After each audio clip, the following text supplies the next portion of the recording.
আল্লাহু আকবার, আল্লাহু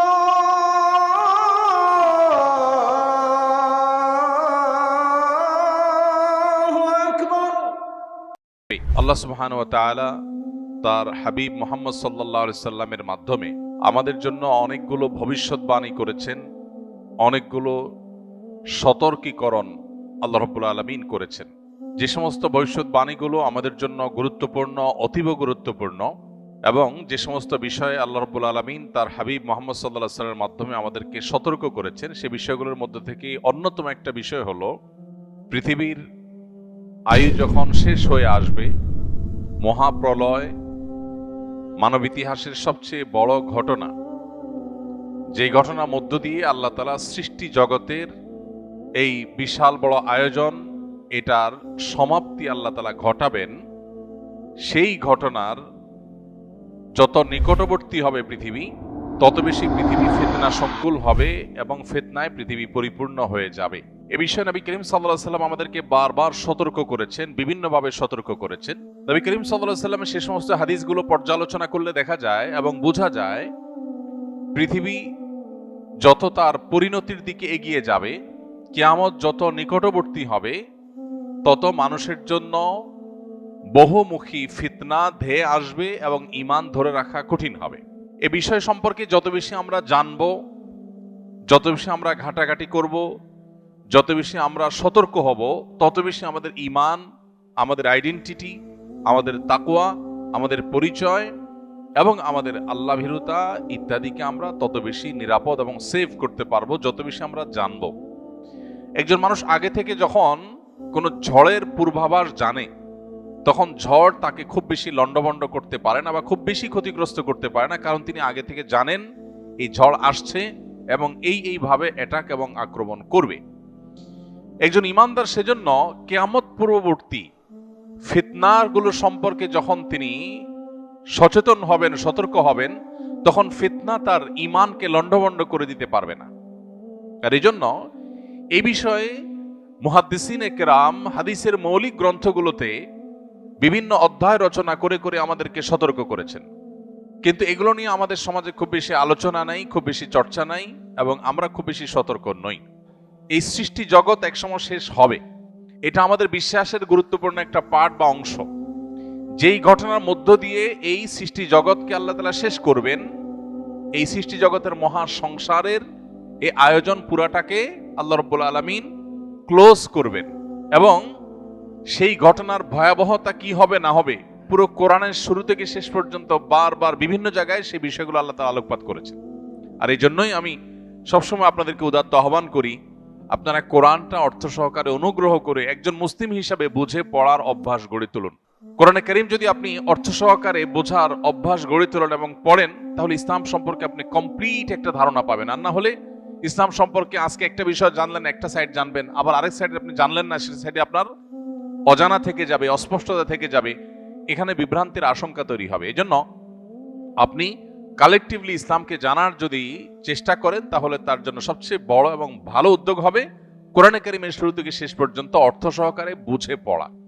এই কোরআন পড়লে আপনি দেখবেন যে আল্লাহ তাআলা বারবার করে কোরআনে, বিশেষ করে শেষের পাড়ায় এবং শেষের দিকে এসে এই মহাপ্রলয়, এই পৃথিবীর ধ্বংসের যে ঘটনা, সেটা সম্পর্কে আল্লাহ আলোকপাত করেছেন। কোরআনে কারীমে সাধারণত সেই মহাপ্রলয়কে আস-সাআহ, অর্থাৎ সেই গুরুত্বপূর্ণ ক্ষণ, মুহূর্ত বলে অভিহিত করেছেন। এবং এই মহাপ্রলয় যখন হবে তখন কি হবে তার বর্ণনা কোরআনে কারীমের বিশেষ করে শেষের সূরাগুলোতে আমরা প্রায় সময় নামাজের মধ্যে পড়ি। সূরা আল কারিআ, সূরা আল আদিয়াত, সূরা ইযা যুলজিলাতিল আরদু জিলজালাহা, এসব সূরাগুলোতে আল্লাহ তাআলা এই কিয়ামতের ভয়াবহতা সম্পর্কে আলোকপাত করেছে এবং শেষের দিকে প্রায় বেশিরভাগ সূরাতে এই বিষয়ে আলোচনা রয়েছে। এই মহাপ্রলয়, যেটার মধ্য দিয়ে আল্লাহ তাআলা ঈসা আলাইহিস সালামের সিংহা ফুৎকারের মাধ্যমে সৃষ্টি জগতের সবকিছুকে শেষ করবেন, এবং এই পাহাড় তোলার মতো যখন উঠতে থাকবে, গোটা সৃষ্টি জগতের সব প্রাণীকে আল্লাহ যখন শেষ করে ফেলবেন, কেউ থাকবে না, যেদিন আল্লাহ বলবেন লিমানিল মুলকুল ইয়াউম লিল্লাহিল ওয়াহিদিল কাহ্হার। পৃথিবীতে বহু মানুষ, বহু রাজত্ব, ক্ষমতা, দাপট, বহু কিছুর অহংকার নিয়ে ঘুরে বেরিয়েছ, কিন্তু আজ এক আল্লাহর কর্তৃত্ব ছাড়া, শ্রেষ্ঠত্ব ছাড়া, অস্তিত্ব ছাড়া আর কেউ নেই, এমনকি ফেরেশতারাও নেই। সবাইকে আল্লাহ তাআলা শেষ করে পুনরায় আবার সৃষ্টি করে মানুষের হিসাব নিকাশ গ্রহণ করবেন। এই যে ঘটনার মধ্য দিয়ে আল্লাহ তাআলা সৃষ্টি জগতের এই সব আয়োজন শেষ করবেন, সর্বশেষ প্রাণীটারও প্রাণ কেড়ে নেওয়া হবে, সবাই মৃত হয়ে যাবে, আল্লাহ ছাড়া কেউ থাকবেন না। সেটাই হলো মহাপ্রলয়, সেটাকে আমরা অনেকে কিয়ামত বলি। তো এই যে মহাপ্রলয় বা কিয়ামত, এটার সময় যত ঘনিয়ে আসবে, পৃথিবীর আয়ু যত শেষের দিকে যাবে, ইমানদারদের ইমানের উপরে টিকে থাকাটা তত চ্যালেঞ্জিং হবে। এটাকেই হাদিসের পরিভাষায় ফিতনা বা ফিতান বলা হয়েছে। মুহাদ্দিসিনে কেরাম কিতাবুল ফিতান, ফিতনা সম্পর্কিত অধ্যায় রচনা করেছেন। সেখানে কি ভাবে ফিতনা পতিত হতে পারে, ফিতনার গতি প্রকৃতি কেমন হতে পারে, সেগুলো সম্পর্কে ধারণা দেওয়া হয়েছে। নবী সাল্লাল্লাহু আলাইহি সাল্লামের একটা হাদিসের দিকে তাকালে আমরা দেখতে পাই, তিনি বলেছেন কিয়ামত যখন নিকটবর্তী হবে তখন পৃথিবীতে ফিতনা ছেয়ে যাবে। কিরকম ছেয়ে যাবে? কাওয়াকাইল মাতারি, বৃষ্টির ফোঁটা যেরকম পতিত হয় একের পর এক, একটার পর একটা ফিতনা পতিত হবে। মানুষ একটা ফিতনার মোকাবেলা করতে না করতে আরেকটা ফিতনা এসে পড়বে। রাত যেরকম, অন্ধকার যেরকম রাতকে ছেয়ে যায়, রাত হলে অন্ধকার যেরকম সব জায়গাকে ছেয়ে যায়, এমন কোনো জায়গা বাদ থাকে না যেখানে অন্ধকার ঢুকে না। ঠিক কিয়ামতের আগে ফিতনা সব জায়গাকে ছেয়ে যাবে। পৃথিবীর যে প্রান্তে মানুষ থাকুক, যেই মানুষই থাকুক, আলেম গায়রে আলেম, কেউ রক্ষা পাবে না, সবাইকে ফিতনা ছেয়ে যাবে। এই বিষয়ে নবী সাল্লাল্লাহু আলাইহি ওয়াসাল্লাম আমাদেরকে সতর্ক করার মানে হলো, ঝড় আসতে পারে, তোমরা যখন সে সময় পৃথিবীতে থাকবে তোমরা সতর্ক থাকবে এবং ফিতনা তোমাদের ঈমান হরণ করবে। তো এইরকম পরিস্থিতি সম্পর্কে নবী করিম সাল্লাল্লাহু আলাইহি ওয়াসাল্লামের অনেকগুলো হাদিস পাওয়া যায়। আমরা এখন মেলালে দেখি সেই সময়টা আমরা শুরু করেছি, সেই সময়টাতে প্রবেশ করা। এটা কতদূর প্রলম্বিত হবে, কতদিন দীর্ঘায়িত হবে, কত বছর চলবে, সেটা কি 100 বছর চলবে না 1000 বছর চলবে, আল্লাহ তাআলা ভালো জানেন। তবে ফিতনার মধ্যে আমরা প্রবেশ করে ফেলেছি। খোদ নবী করিম সাল্লাল্লাহু আলাইহি ওয়াসাল্লামের সময় থেকে সাহাবায়ে কেরাম ফিতনার আশঙ্কায় শঙ্কিত থাকতেন, সব সময় ভয়ভীত থাকতেন এবং এই ফিতনার আক্রমণে সতর্ক থাকতেন। তাহলে আজ প্রায় 1450 বছর পর নবী সাল্লাল্লাহু আলাইহি ওয়াসাল্লাম যে ফিতনার কথা বলেছেন, আমরা তাকালে দেখি অফিসে যাই সেখানে ফিতনা, শিক্ষা প্রতিষ্ঠানে যাই সেখানে ফিতনা, ফ্যামিলিগত জীবনে প্রবেশ করলে সেখানে ফিতনা। ফিতনা ছাড়া আমরা কিছু দেখি না, এমনকি ধর্মীয় প্রতিষ্ঠানগুলোতেও নানাবিধ ফিতনা। ফিতনা জিনিসটা কি? আমরা অনেকেই ফিতনা বিষয়ে পরিপূর্ণ ক্লিয়ার না বা পরিষ্কার না হয়তোবা। ফিতনা মানে আমরা ধোঁয়াশা বলতে পারি, বিভ্রান্তি বলতে পারি। কোথাও আপনি দেখতে পাচ্ছেন মরিচিকা, যে মরিচিকা আপনি দেখছেন খোলা চোখে পানি, সেটা আসলে পানি না, সেটা মরিচিকা। এটাই এক প্রকারের ফিতনা। এটাকে আপনি মনে করছেন অনেক ভালো, সেটা আসলে ভালো না, তার পেছনে লুকিয়ে আছে কালো অন্ধকার। ঠিক একইভাবে কিয়ামতের আগে মানুষ ডিসিশন নিতে পারবে না, সিদ্ধান্ত গ্রহণ করতে পারবে না। এমন এমন ইস্যু আসবে যে ইস্যুতে তার ঈমান নিয়ে সে সন্দেহের দোলাচলের মধ্যে পড়ে যাবে, যা আসলে আমি ঠিক আছি, আমার বিশ্বাস আদৌ ঠিক আছে। এমন এমন ক্রাইসিস আসবে, কখনো হয়তো উন্নয়নের নামে, উন্নতির নামে, গবেষণার নামে, জীবনমানকে উন্নত করার নামে, সায়েন্স এবং টেকনোলজির নামে, নানা নামে পৃথিবীতে এমন এমন পরিবেশ তৈরি হবে যে মানুষ রীতিমতো তার বিশ্বাস, তার ঈমান নিয়ে সংশয়ের মধ্যে পড়ে যাবে। আজ এই সংশয়বাদ ঘরে ঘরে, জনে জনে, এটাকে আমরা আজকের পৃথিবীর নতুন তুফান বলতে পারি। এই নতুন তুফান সম্পর্কে নবী সাল্লাল্লাহু আলাইহি ওয়াসাল্লাম সতর্ক করেছেন। একটা সময় আসবে, নবীজি সাল্লাল্লাহু আলাইহি সাল্লাম বলেছেন, ইউসবিহুর রাজুলু মুমিনা ওয়া ইউমসি কাফিরা। মানুষ সকালবেলা ঈমানদার হয়ে সকাল করবে, দিন শুরু করবে, সন্ধ্যায় সে বেঈমান হয়ে যাবে। কারণ হয়তো সন্ধ্যায় ঈমান থাকবে কিন্তু সকালে ঘুম থেকে উঠে সে বেঈমান হয়ে যাবে। ঈমানটা এত ঠুনকো হবে, এত দুর্বল হবে, কচুপাতার পানির মতো এতটা নড়বড়ে হবে যে তার আইডেন্টিটি মুহূর্তের ভিতর পরিবর্তন হবে। এমন এমন চমক আসবে। এখন পৃথিবীটা হলো চমকের পৃথিবী, একের পর এক চমক। আমরা সার্চ ইঞ্জিনের যে চমক, সেটা দেখে সারতে না সারতে এআই এর চমক, আর্টিফিশিয়াল ইন্টেলিজেন্সের চমক আমাদের সামনে এসে উপস্থিত। আমরা যোগাযোগ ব্যবস্থার ক্ষেত্রে একটার পর একটা চমক দেখছি। মানুষকে আল্লাহ তাআলা এমন এমন সক্ষমতা দিচ্ছেন, মানুষের ব্রেইনে এমন এমন ইস্যু আল্লাহ তাআলা দিচ্ছেন, এমন এমন আইডিয়া আল্লাহ তাআলা মানুষের মধ্যে দিচ্ছেন, যেই জিনিসগুলো অনেক ক্ষেত্রে আমাদেরকে রীতিমতো সন্দেহের মধ্যে ফেলে দেয় যে আসলে মানুষ এবং মানুষের সৃষ্টিকর্তা আল্লাহ রাব্বুল আলামিন এবং সৃষ্টি জগৎ, এই দুইয়ের মধ্যে পার্থক্য করা আমাদের জন্য কঠিন হয়ে যায়। ভাইরা আমার, ফিতনা কতভাবে পতিত হতে পারে, কত দিক থেকে আসতে পারে, সেটা আমাদের ধারণা এবং কল্পনারও বাহিরে। কিয়ামত যত নিকটবর্তী হবে, মানুষের ঈমানদারের আইডেন্টিটি ধরে রাখা তত কঠিন হবে। এটাই ফিতনা। সেই সময়টা আমরা শুরু করেছি, প্রবেশ করেছি, পার করছি। যত সময় যাবে এই ক্রাইসিস, এই সংকট আরো বাড়বে, আরো বৃদ্ধি পাবে।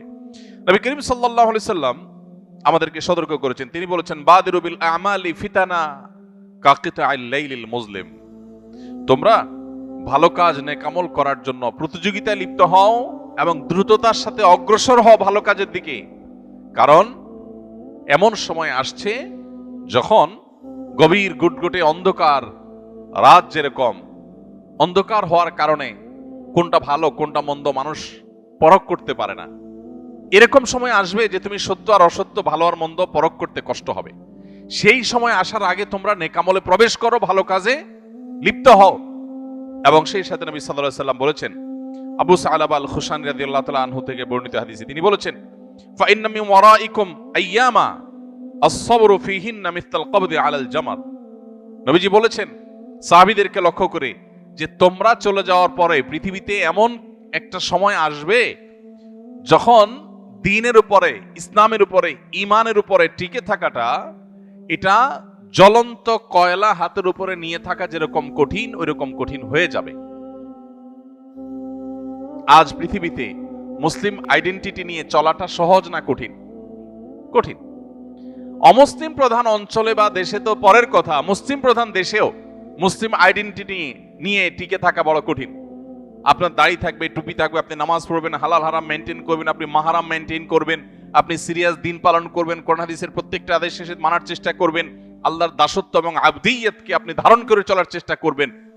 সমাজই আপনাকে আলাদা চোখে দেখবে, বলবে যে এটা বেকার হয়ে গেছে, এই লোকের মাথা কেউ নষ্ট করছে। আপনি যাতে উঠতে পারবেন না। যাতে ওঠার জন্য আপনাকে অনেক অপকর্ম, অনেক গুনাহের কাজ, অনেক পাপের কাজ, কোরআন হাদিসের বাইরে আপনাকে যেতে হবে। এই যে একটা প্রবণতা, এটা আমাদের সেই সময়ের কথা স্মরণ করিয়ে দেয় যে এই সময়ের কথা নবীজি বলেছেন যে এমন একটা সময় আসবে যে ঈমানের উপরে টিকে থাকাটা জ্বলন্ত কয়লা হাতে রাখার মতো কঠিন হবে। ভাইরা আমার, এখন আপনার সন্তানটা নামাজ কালাম পড়ে, দিনদার, সে হারামে যায় না। সমাজের বেশিরভাগ মানুষ পাপাচারে লিপ্ত, নামে মুসলমান, দিন থেকে সরে গেছে। ওই যে ফিতনার কারণে তারা দিন থেকে সরে গেছে। এই মানুষগুলোর কাছে আপনি বরং ভিন্ন গ্রহের কোনো বাসিন্দা। আপনি বরং সমাজ বুঝেন না, সামাজিকতা বুঝেন না, আপনি বরং অসামাজিক, আপনি বরং সেকেলে, আপনি পুরাতন, আপনি আধুনিক না, আপনি পিছিয়ে পড়া, আপনি সমাজের বোঝা, আপনি স্মার্ট না। হাজারটা ট্যাগ আপনাকে দেয়া হবে। ভাইরা আমার, এই কথা নবী সাল্লাল্লাহু আলাইহি সাল্লাম বলেছেন যে একটা সময় আসবে যখন ঈমান এর উপরে অটল থাকা, অবিচল থাকাটা হাতের উপরে জ্বলন্ত কয়লা ধরে রাখার মতো কঠিন হবে। নবীজি বলেছেন, লিল আমিলি ফিহিন্না মিসলা আজরি 50 রাজুলা ইয়ামালুনা মিসলা আমালিকুম। নবীজি বলেছেন ওই রকম কঠিন সময়ে যখন ইসলামের উপরে টিকে থাকা কঠিন হবে। আপনি দেখুন সারা পৃথিবীতে, আপনি মুসলিম হন, ভালো মুসলিম হন, তাহলে সব বাধা। আপনি ইসলাম ছেড়ে দিলে আর বাধা নেই। ফিলিস্তিনের মানুষ তারা যদি মুসলমান না হয়ে অন্য কোন আইডেন্টিটি তাদের হতো, তাদের এত কষ্ট করতে হতো না। কাশ্মীরের মানুষগুলো যদি মুসলমান না হয়ে, ইসলাম না হয়ে অন্য কিছুকে ধারণ করতো, তাহলে জুলুম তাদেরকে সহ্য করতে হতো না। গত দীর্ঘ বহু বছর ধরে আমাদের দেশে জঙ্গিবাদের নামে, রাজাকারের নামে, বিভিন্ন নামে ধর্মীয় লেবাসধারীদেরকে যে কোণঠাসা করা হয়েছে, এরা যদি এই ধর্মীয় লেবাস, ধর্মীয় আইডেন্টিটি, ধর্মীয় মূল্যবোধকে ধারণকারী না হতেন, তাহলে এত বাধার মুখোমুখি তারা হতে হতো না। এই যে পরিস্থিতি, নবী সাল্লাল্লাহু আলাইহি সাল্লাম বলেছেন এরকম কঠিন পরিস্থিতিতে যারা সব যায় যাক, আমার জাতে ওঠা লাগবে না, আমার সামাজিকতা গোল্লায় যাক, আমার গোটা দুনিয়ার মানুষের যে স্রোত এবং ফ্লো তার বিপরীতে যে হলেও আমি আমার ঈমানকে, আমার তাকওয়াকে অটল করার চেষ্টা করব, ধরে রাখার চেষ্টা করব। এই প্রতিজ্ঞা যদি কেউ করে এবং সে টিকে থাকতে পারে, নবীজি বলেছেন সেই লোক একজন আমল করে যে সওয়াব পাবে, সাহাবীদেরকে বলেছেন তোমরা 50 জন আমল করলে যে পরিমাণ সওয়াব পায়, সে একজন সে সওয়াব পাবে। 50 জনের আমলের সওয়াব একজন পাবে। নামাজ পড়বে এক ওয়াক্ত, সওয়াব পাবে 50 ওয়াক্তের, 50 জনেরটা।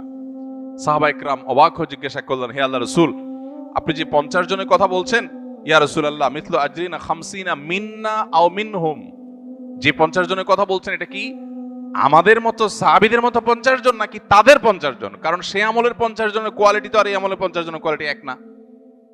তো সাহাবীরা জিজ্ঞাসা করছেন, ওই ফিতনার সময় যখন বাধার একের পর এক পাহাড় এবং প্রাচীর দেয়াল উঠবে, তখনও যদি কেউ ঈমানের উপরে টিকে থাকতে পারে, তাদের একজন আমল করলে 50 জনের যে সওয়াব দেয়া হবে, সেই 50 জন কি সাহাবীদের 50 জন নাকি তাদের সময়ের 50 জন? নবীজি সাল্লাল্লাহু আলাইহি সাল্লাম বলেছেন, ক্বালা বাল আজরু 50 মিনকুম, তাদের সময় না, তোমরা যারা সাহাবী তোমাদের মধ্যে 50 জনের সওয়াব তাকে দেওয়া হবে। ভাইরা আমার, এইজন্য যেখানে ঈমান এবং আমলের উপর টিকে থাকা খুব বেশি চ্যালেঞ্জিং মনে হবে, বুঝতে হবে ফিতনা উপস্থিত হয়ে গেছে। এখন আমার তাকওয়া, আমার ফিতনার সময় যে রোল প্লে করার কথা হাদিস আমাকে উৎসাহিত করেছে, সেটি আমার করার কথা। এজন্যই স্যাক্রিফাইস, এজন্যই ত্যাগ করতে হয়। সমাজের সবাই বলবে, না এত হিসাব নিকাশ করে চলা যায় নাকি? আমি বলবো হ্যাঁ, চলা যা না গেলে অচল হয়ে যাব, কিন্তু আমি ছাড়বো না, আমি ঈমানকে ধারণ করে রাখবো। আল্লাহ তাআলা ফিতনার সময় আমাদেরকে এভাবে ঈমানকে, আমাদের আইডেন্টিটিকে, আমাদের তাকওয়াকে সেভ করার তৌফিক দান করুন। চতুর্দিকে তাকালে দেখব যে সামাজিকতার হাতছানি, আরে সমাজের সাথে তাল মিলাইতে হয়, প্রত্যেকটা লোকের মধ্যে দেখবেন এই প্রবণতা। ঈমানদার কখনো পরিপূর্ণ তথাকথিত সামাজিক হবে না। বহু কাজে ঈমানদার বলবে না, সমাজ কি বলে দেখার দরকার না, আমার ঈমান আমল কি বলে আমি সেটা দেখবো, তাতে যদি গোটা সমাজের বিরুদ্ধে যেতে হয় যাব। এটাই হলো ঈমানের দাবি, এটা হলো তাকওয়ার দাবি, এটা হলো অটল এবং অবিচল থাকার কথা। আব্দুর রহমান ইবনে শাইবা রাদিয়াল্লাহু তাআলা আনহুর হাদিস আমাদের সবার কাছে বাঁধাই থাকা উচিত, লিখে রাখা উচিত, চোখের সামনে রাখা উচিত। তিনি বলেছেন, নবী সাল্লাল্লাহু আলাইহি ওয়াসাল্লাম থেকে তিনি শুনেছেন, বাদা আল ইসলামু গরিবান ওয়া সায়াউদু কামা বাদা ফাতুবা লিল গুরাবা। নবীজি বলেছেন, ইসলাম পৃথিবীতে এসেছে যখন, তখন সূচনার সময়ে, শুরুর সময় ইসলাম ছিল বেদুইন, মুসাফির, পথিকের মতো, অচেনা অজানা, যাকে কেউ যাচে না পুছে না, যাকে কেউ আপন করে নিতে চায় না। একজন মুসাফির, পথিক, অচেনা, তিনি কোনো এলাকায় গেলে, কোনো মহল্লায় গেলে, কোনো মসজিদে গেলে কেউই তাকে আপন করে নিতে চায় না, কেউ বাসায় তুলতে চায় না, কেউ ঘরে নিতে চায় না, কারণ চিনি না, জানি না। সবাই তার থেকে নিজেকে দূরে রাখার চেষ্টা করে বা তার কাছে খুব বেশি ভেড়ে না, কেউ যাচ্ছে না, কেউ পোছে না তাকে। নবীজি বলেছেন, ইসলাম যখন শুরুতে এসেছে পৃথিবীতে, তখন এইরকম একটা অবস্থায় ছিল, কিন্তু একটা সময় ইসলামের শৌর্যবীর্য, ইসলামের প্রভাব প্রতিপত্তি, ইসলামের সাম্রাজ্য, ইসলামের জয়যাত্রা, ইসলামের প্রচার প্রসার এমন বেশি হবে যে গোটা পৃথিবীতে ইসলামের প্রভাব থাকবে। কিন্তু আবার পৃথিবীতে ইসলাম আগের জায়গায় ফেরত যাবে, অর্থাৎ আবার এমন একটা সময় আসবে কিয়ামতের আগে যে পৃথিবীতে ইসলামকে কেউ ধারণ করতে চাইবে না, ইসলামের পরিচয়ে কেউ পরিচিত হতে চাইবে না। ইউনিভার্সিটিগুলোতে আমাদের তরুণদের মধ্যে সালাম দেওয়া নিয়ে হীনমন্যতা হয়, সালাম দিতে চায় না, কারণ সালাম দিলে সে হুজুর হয়ে যাবে। এখানে কেউ সালাম দেয় না, এখানে হাই বলে, হ্যালো বলে, এটা সালাম দেয় না। ঠিক একইভাবে কর্পোরেট দুনিয়াতে, সেখানে যারা বসবাস করছেন, ব্যক্তিগত জীবনে ইসলাম যতই প্র্যাকটিস করুক, ওখানে উনি সালাম দেন না, কারণ এখানে সালাম দেওয়া না প্রচলন নাই। এরকম আরো বহু বিষয়ের প্রচলন নাই। তো এইরকম সময়গুলোতে নবী সাল্লাল্লাহু আলাইহি সাল্লাম বলেছেন, যখন পৃথিবী তার শেষ পরিণতির দিকে আসবে, ইসলাম আবারও ওই প্রথম যুগে যেরকম ইসলাম কেউ ধারণ করতে চাইতো না, মক্কাতে যখন ইসলাম শুরু হয়েছে, ইসলামের পরিচয় পরিচিত হওয়াটা রিস্কি ছিল। এই পরিচয় পরিচিত হলে তারপরে জুলুম নেমে আসতো, কেউ ওয়েলকাম করতো না, গরিব ছিল, অসহায় ছিল ইসলাম। নবীজি বলেছেন, কিয়ামতের আগে আবার এরকম একটা সময় আসবে যখন ইসলাম এরকম অসহায় হবে, কেউ ইসলামকে ধারণ করতে চাইবে না, সবাই জাতে উঠতে চাইবে। নবীজি বলেছেন, ফাতুবা লিল গুরাবা। এই যে শুরু এবং শেষ ইসলামের, মাঝখানে জয়যাত্রা, শুরুতে কঠিন সময় ছিল মক্কাতে, আবার কঠিন সময় আসবে পৃথিবীতে।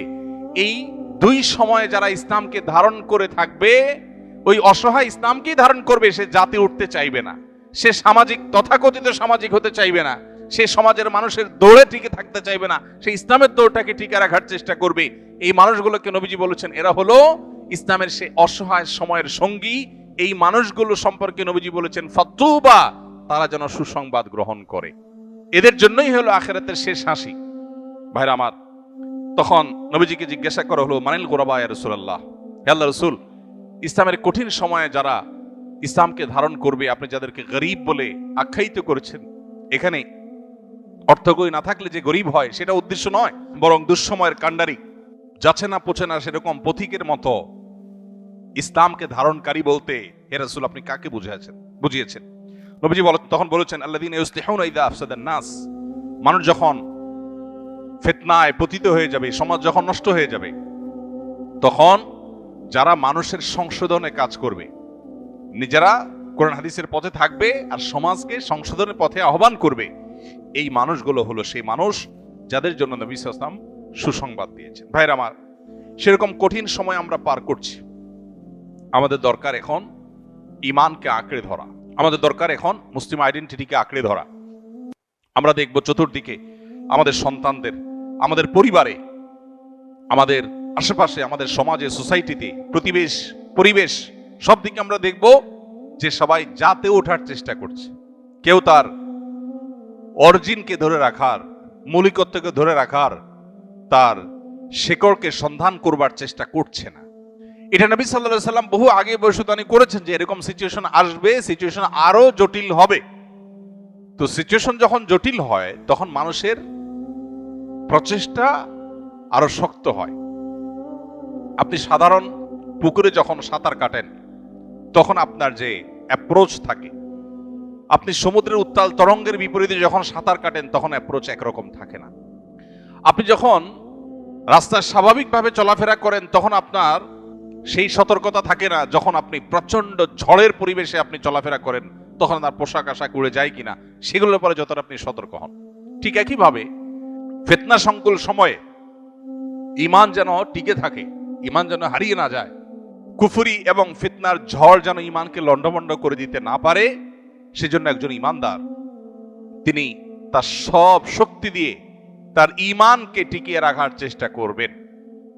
আল্লাহ রাব্বুল আলামিন আখিরি জামানার কিয়ামত পূর্ববর্তী ফিতনা সংকুল সময়ে আকাশ থেকে বৃষ্টির মতো অনবরত ফিতনা যখন পতিত হতে থাকে, যখন অন্ধকার ছেয়ে যায়, ভালো মন্দ নিরূপণ করতে পারি না, সংশয়বাদ যখন আমাদেরকে গ্রাস করে ঘিরে ধরে, এরকম সময় আল্লাহ তাআলা আমাদেরকে ঈমানের এই পরিচয়কে ধারণ করে থাকার তৌফিক দান করুন।